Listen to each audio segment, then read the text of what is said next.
Imagine this, it's the night before a big exam, or maybe you're about to step on stage for a performance. Your heart's racing, like Virat Kohli sprinting between wickets. Your mind's doing cartwheels, and your palms are sweating like you're in a dance off with Hrithik Roshan. That's anxiety. In simple terms, anxiety is that nagging feeling of worry or fear about something that hasn't even happened yet. It's like watching a suspense thriller where you don't know what's coming next, except this thriller is playing in your head on loop. Feeling a little jittery before an exam or a first date is totally normal. But if the worrying starts taking over your life, making you think the same thoughts on repeat and paralyzing action, it's time to pay attention. Anxiety takes many shapes and forms. It can show up as overthinking, replaying the same scene in your head like a badly edited flashback in a soap opera. Or it can look like snapping at your friends over something small, feeling restless, or being unable to relax even during your favorite Netflix binge. It might hide in constant procrastination, difficulty focusing, or even in perfectionism, where we try to control everything to feel safe. While everyone feels anxious from time to time, it's important to notice when it starts interfering with your life. Are you avoiding certain situations because of it? Are you struggling to sleep or eat?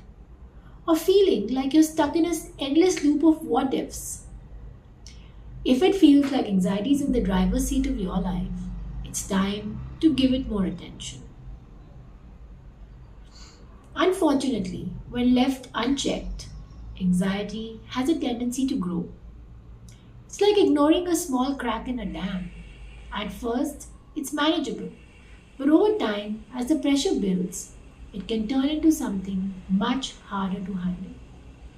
Addressing anxiety on time can prevent it from spiraling and help you regain control before it feels overwhelming. Stick around because in this series, we'll not only unpack what anxiety is, but also explore how to spot it, work through it, and even turn it into your ally. We'll dive into mapping it on a scale, understanding its triggers, and sharing tools to manage and heal from it. So let's talk about anxiety, the way we talk about cricket or movies, openly and without judgment. Anxiety doesn't show up the same way on each occasion. Sometimes it's a nagging worry at the back of the mind. At other times, it can feel like the world is caving in. Think of it like a volume knob. Sometimes it's just background noise, and at other times, it's blaring so loud you can't think straight. It's a wide spectrum, and that's exactly why understanding where you stand on the spectrum at a given time matters. That's where the anxiety scale comes in. It helps you break down the experience into levels depending on intensity. Let's explore the different levels. Feeling nervous. That's like a fluttery tension before you're walking in for a job interview or waiting for your name to be called for a presentation. It's a mix of anticipation and unease. The second level is overthinking, something that most of us are guilty of. Your mind gets stuck in a loop, like rereading an email draft 10 times before hitting send, or repeatedly replaying a conversation, dissecting every word, and imagining how you could have responded differently. The third level is uncontrollable worrying.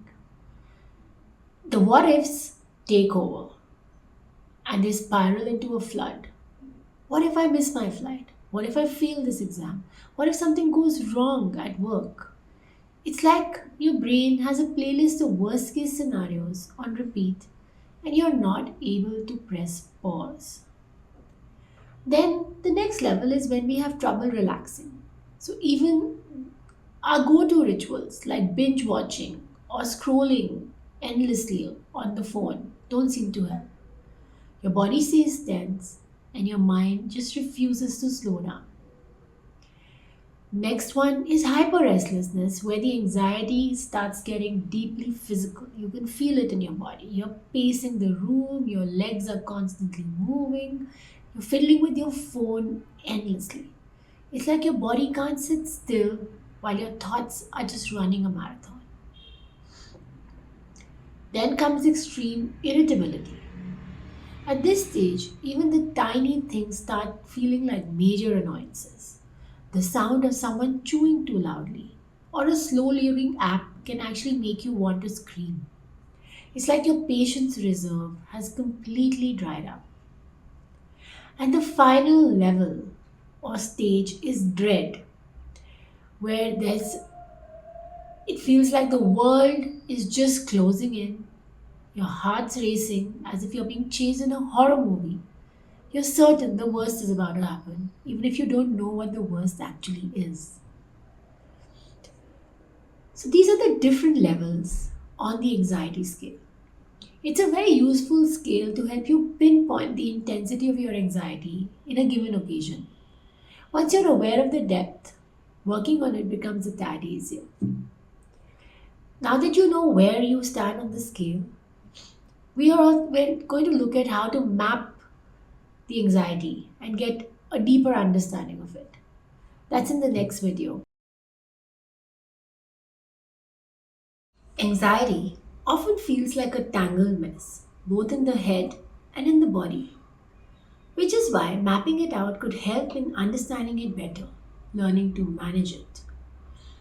With a little patience and self curiosity, you can get a deeper understanding of the source of your anxiety. Here's a very simple structure that could help. So, start off by asking yourself, what triggered this feeling? Was it a deadline, a social event, or maybe something deeper like a fear of judgment or failure? Naming the cause already helps you take the first step in untangling this knot. For an example, imagine you're feeling anxious about a presentation. Is it the fear of public speaking, or the pressure to do well, or something else entirely?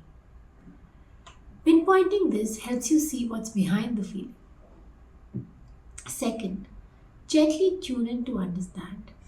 Do you feel it in your body? Anxiety isn't usually restricted to the mind, it shows up physically too. Do you feel it in your chest, like a pounding heartbeat? Or maybe in your stomach, like butterflies or nausea? Some people even feel the tension in their shoulders, some get a constricted throat. Third, think about what triggers this feeling the most. Is there a pattern? Is it public speaking, a fear of exams, or something even as small as seeing a red receipt or for a text without a reply? Recognizes this pattern helps you prepare for and manage anxiety when it shows up. Fourth and final, what other emotions does it bring along with it? Anxiety rarely comes alone. It might carry frustration, sadness, or even guilt along with it. Understanding the emotional combo can help you approach it with more kindness and less judgment. For example, if your anxiety is paired with frustration, maybe you're just angry at yourself for being anxious in the first place. Awareness here helps break the cycle. Remember, anxiety isn't something you have to just face blindly or think that you have to live with. Understanding it better will help you take back control. It may feel overwhelming at times, but with deeper awareness and self kindness, you can turn it into a guide instead of an obstacle.